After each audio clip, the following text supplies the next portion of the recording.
गीता अध्याय 7 श्लोक 21 से 30।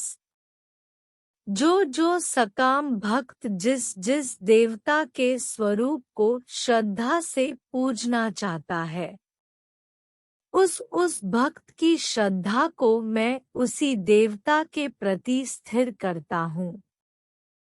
वह पुरुष उस श्रद्धा से युक्त होकर उस देवता का पूजन करता है और उस देवता से मेरे द्वारा ही विधान किए हुए उन इच्छित भोगों को निसंदेह प्राप्त करता है।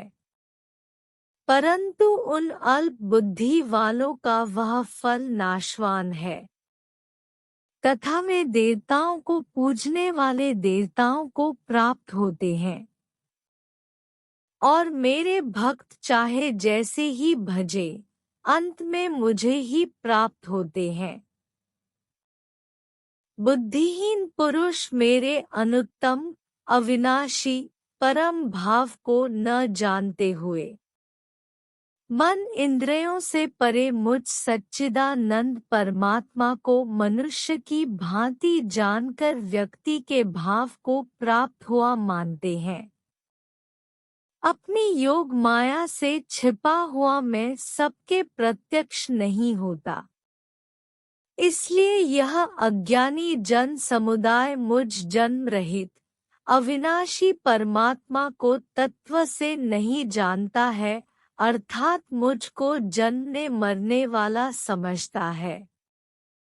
हे अर्जुन, पूर्व में व्यतीत हुए और वर्तमान में स्थित तथा आगे होने वाले सब भूतों को मैं जानता हूँ, परंतु मुझको कोई भी श्रद्धा भक्ति रहित पुरुष नहीं जानता। हे भरतवंशी अर्जुन, संसार में इच्छा और द्वेष से उत्पन्न हुए सुख दुःखादि द्वंद्व रूप मोह से संपूर्ण प्राणी अति अज्ञानता को प्राप्त हो रहे हैं।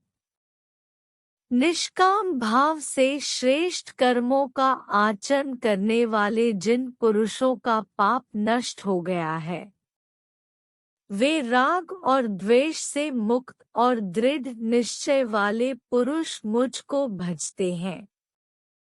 जो मेरी शरण होकर वृद्धावस्था और मृत्यु से छूटने के लिए यत्न करते हैं, वे पुरुष उस ब्रह्मा को तथा संपूर्ण अध्यात्म को और संपूर्ण कर्म को जानते हैं।